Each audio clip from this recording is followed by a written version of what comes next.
Buenos días, buenas tardes. Les habla Danilo Antón. Estoy presentando nuevamente el canal Mitos y Verdades. Y en este caso compartiendo un video titulado El opio, la medicina milagrosa de todos los tiempos. Probablemente la medicina más antigua de la historia de la humanidad es extraída de una planta conocida como la amapola. La amapola es una de las plantas medicinales más antiguas del mundo afroeurasiático. Se trata de una planta herbácea anual que crece naturalmente en el Asia Menor y en otras regiones del cercano y Medio Oriente. Sus semillas se pueden comer, son edibles y no son psicoactivas. Sin embargo, cuando se araña la cápsula, sale un material lechoso y gomoso que al endurecerse se vuelve marrón. Esta sustancia, que tiene propiedades muy especiales, se llama opio. La amapola fue domesticada en tiempos muy antiguos. Hay registros sumerios en Mesopotamia, hace 6.000 o 7.000 años, que mencionan la amapola. Y las tabletas medicinales asirias se refieren a su poder curativo. En el siglo XVII antes de nuestra era, un tratado médico egipcio prescribía el opio para los niños que lloran. Del mismo modo que muchos siglos más tarde, las niñeras de la época victoriana en Inglaterra habrían de utilizar opiatos para calmar a los bebitos. Históricamente, el opio no se fumaba, sino que era más bien bebido con vino o tragado como píldoras. Se lo usaba para calmar el dolor, lograr un estado de euforia o como afrodisíaco.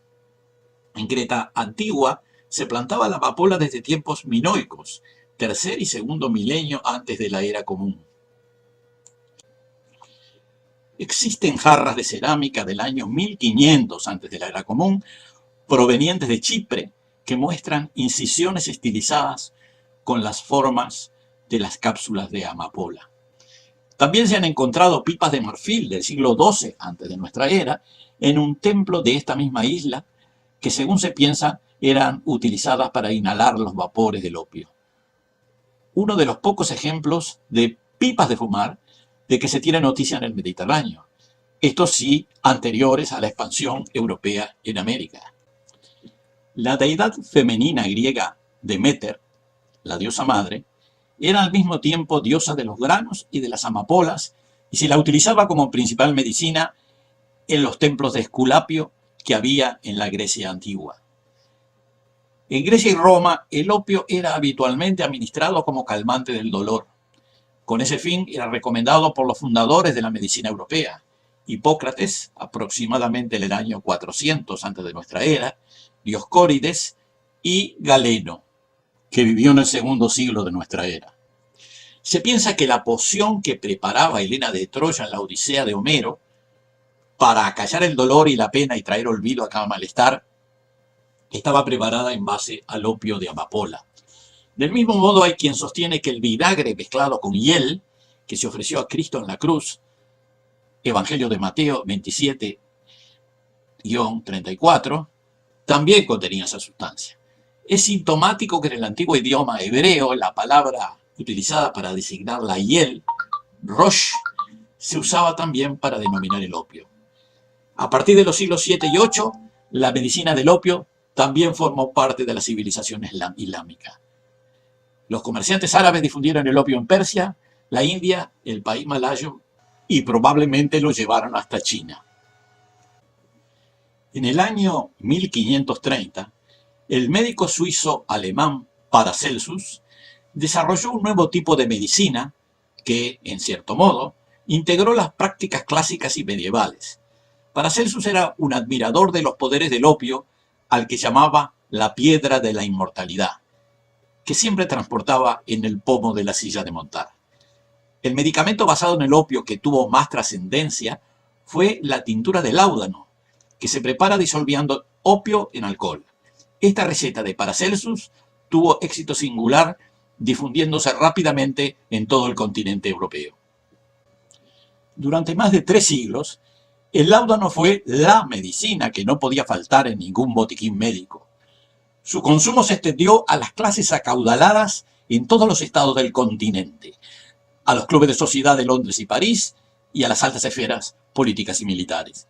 Durante casi todo el siglo XIX, la mayor parte de los aristócratas se habían hecho aficionados al láudano, o sea, al opio con alcohol.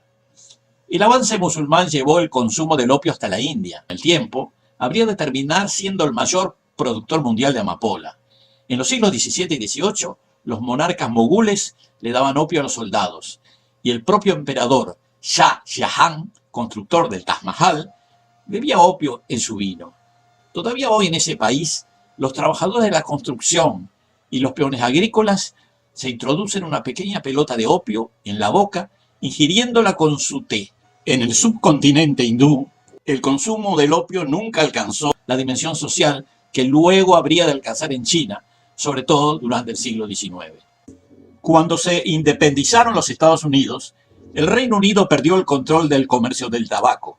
Por esa razón, comprendiendo pragmáticamente que la fuerza militar no les permitía recuperar sus colonias perdidas, los británicos buscaron reorientar su producción y su comercio.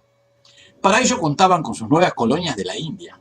A falta de tabaco, aprovecharon la existencia de plantaciones de amapola, porque el opio también podía ser fumado, y comenzaron a promover mercados para el nuevo producto en el lejano Oriente, en particular en China. Los chinos no conocían el opio, ni habían desarrollado modalidades culturales para controlar su consumo. Y fueron fácil presa de los astutos comerciantes británicos. En los principales puertos de China aparecieron rápidamente numerosos opiómanos. Se multiplicaron los fumaderos de opio, dando lugar a una crisis cultural en el gigantesco país. A fines de la década de 1830, el emperador de China decidió prohibir la importación de la sustancia. Los mercaderes ingleses desafiaron el edicto imperial e introdujeron nuevos cargamentos. El gobierno chino replicó destruyendo los depósitos de opio cerca de Cantón. Como represalia, los ingleses atacaron China, en 1840 tomaron Ding Gai y en 1842 derrotaron al ejército imperial forzando la aceptación de un tratado de paz, el Tratado de Nankín. Este acuerdo establecía que el gobierno chino abriría los puertos para el comercio extranjero, sobre todo para el comercio del opio proveniente de las colonias inglesas de la India, y cedía el control del territorio de Hong Kong a los británicos. El consumo del opio se extendió en las sociedades europeas durante los siglos XVIII y XIX. Durante el último siglo mencionado, se transformó en un medicamento predilecto en las casas reales europeas. En el siglo XIX, muchas personalidades artísticas e intelectuales se hicieron aficionadas a los opiatos. Goethe, Pushkin, Tolstoy y Goya, entre otros, lo consumían habitualmente. La caza de brujas, referida a los consumidores de sustancias psicoactivas, entre las cuales se encuentra el opio, se inició en Estados Unidos durante el periodo habitualmente llamado de la Ley Seca. Durante esa época, que aproximadamente se extendió desde 1915 a 1932, se prohibió el consumo de opio y a la vez también se restringió y prohibió el consumo de bebidas alcohólicas. Durante este periodo se desencadenó una ola represiva que culminó en la aparición de grupos organizados que se dedicaron a satisfacer las demandas de alcohol y también de opio de la población por cualquier medio.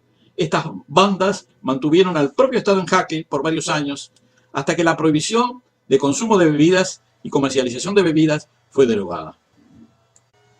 De todas maneras, la producción, comercialización y consumo de opio continuaron prohibidas y todavía continuadas hasta el día de hoy.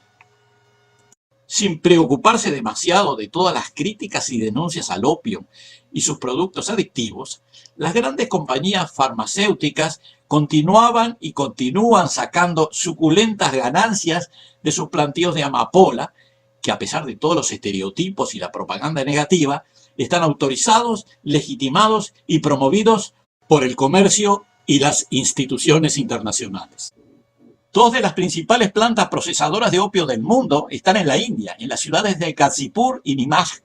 En la planta de Ghazipur, construida por los ingleses en 1820, se preparan mensualmente miles de bandejas de opio, cada una contiene 35 kilos, para su exportación ulterior.